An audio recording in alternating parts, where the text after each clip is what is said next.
Allez Jean-Paul.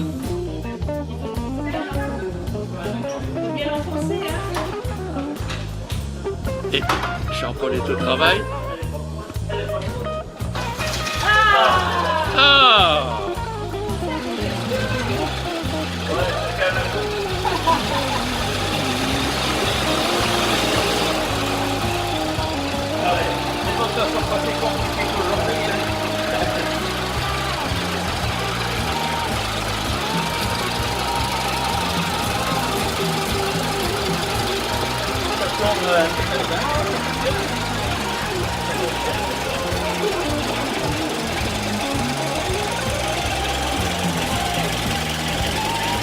Et alors là, Jean-Paul va nous faire un tonneau à bord d'une...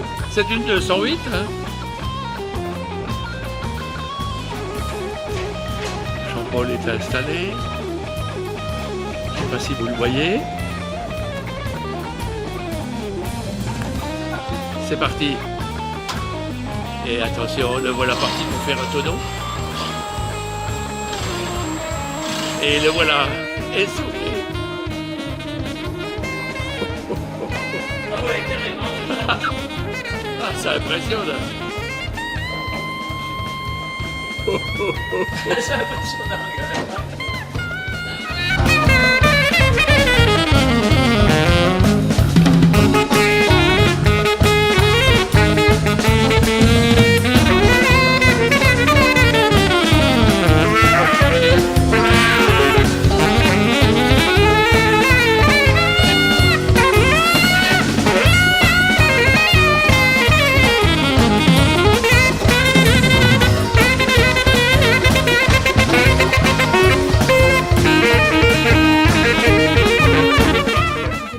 Qui a fait l'Angleterre, Paris et retour. Et ma foi, au bout de la 3e fois, son avion l'a lâché, hein, et il est décédé. Et lorsque les 2 fondateurs de l'entreprise n'étaient plus de ce monde, les dirigeants ont dit, voilà, à partir d'aujourd'hui, le double R que vous voyez ici en rouge sera noir. Donc on sait très bien quand une voiture a été construite avant ou après, avant ou après la mort des deux fondateurs. Oui. Voilà, on va continuer.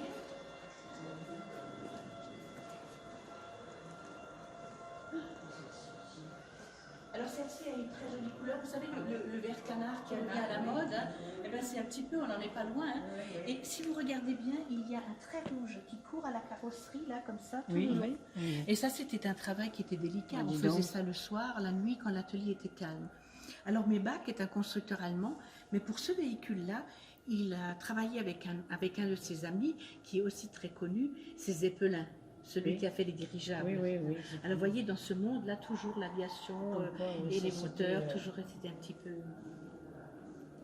Avec cette voiture-là, ils ont aussi la première, c'est une Mercedes-Benz, et c'est la voiture qui a 1 mètre de moins que la Bugatti Royale et qui pèse 1 tonne de plus.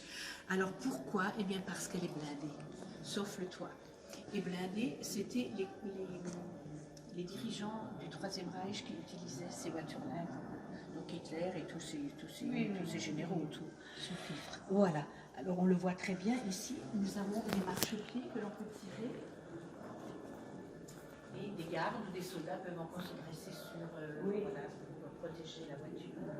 Alors on peut imaginer que les ingénieurs qui ont dessiné ce modèle ont dessiné peut-être aussi le suivant.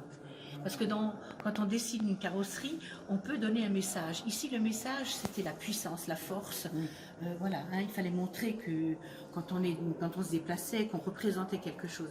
Ici, par contre, eh bien, c'est la grâce, c'est on a envie de se balader, on a envie de... c'est les années 30 où Belmondo était au volant de la voiture, l'As des As, si vous avez vu le film, quelque chose de très joli. Et puis aussi quelque chose d'innovant, parce qu'on a le courage de cacher la roue arrière, mais de mettre la roue de secours en vue. C'est étonnant, hein, c'est étonnant. Mais toute la courbe, c'est quelque chose de très élégant. Voilà. Alors souvent on me dit, mais les petits tiroirs, ça sert à quoi? On a presque l'impression qu'on pourrait y cacher un rouge à lèvres, hein, ou un petit bijou. C'était Borsalino, ça. Ah ouais, c'est chouette, hein, c'est beau. Hein.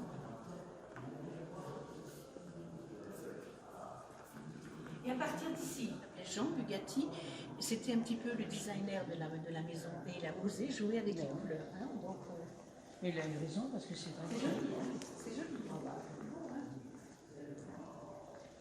Alors nous avons ici plusieurs modèles, c'est des modèles 57, et si on regarde, il y a toujours des détails qui changent un petit peu. Et c'est surtout, allez, 57. ça s'appelait le modèle 57. Ah oui, j'allais dire, oui. Non, c'est pas de l'année 57, Non, mais c'est j'allais le dire, modèle. Chez Ettore Bugatti, il a toujours tout noté, numéroté. Alors ça, c'était le numéro 57, mais il leur a donné aussi d'autres noms. Le Ventoux, la Talente, pour que ce soit plus commercial. Oui. Et ici, si on voit, regardez le garde-boue, il est toujours, le pare-choc plutôt, il est Oui, flash. elle Ouais. est aussi, ça. Ouais. Voilà. Elle est très jolie aussi. hein. Jaune en plus. Jaune et noir, ça se marie très bien. Ouais. Hein, on a vraiment, voilà. J'aurais pas cru quand il existait des voitures de couleur. Et avec la petite branlette, et puis on réparer le Après, le volant, le prix. Et c'est compris déjà dedans. Oui, vous inquiétez je pas. suppose que. Elle tombe pas tellement souvent en panne non plus. Non. Donc ici, alors là, celle-là, on peut encore la commander. Et c'est pour ça que tout est taché là. Vous voyez, on ne voit pas à l'intérieur. C'est normal, ils veulent pas qu'on copie. Ah oui, Ça, c'est d'accord. assez exceptionnel qu'elle soit déjà ici, celle-ci. Hein. Ah oui. Voilà. Ensuite, si vous vous retournez, pardon Jacques, vous avez un véhicule qui est aussi et c'est l'Italien qui est la dernière, M. Artoni, qui a eu cette idée.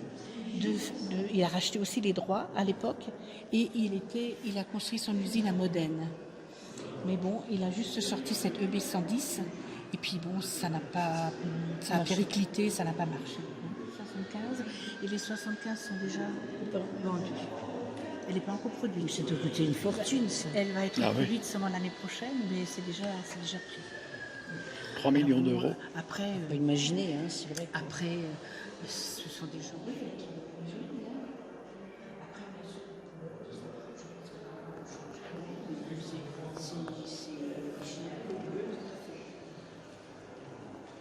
Attention.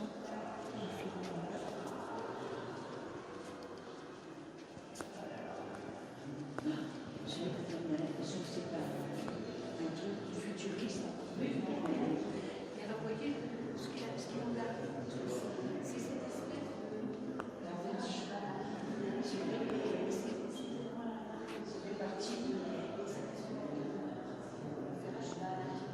la goutte d'eau. Tu n'as pas la caravane, toi? Quand tu produis ça, tu dois être. On a un à 25 €, là, je pense qu'il y a du résultat, il va bien l'utiliser.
Les guerres entre tous les candidats sont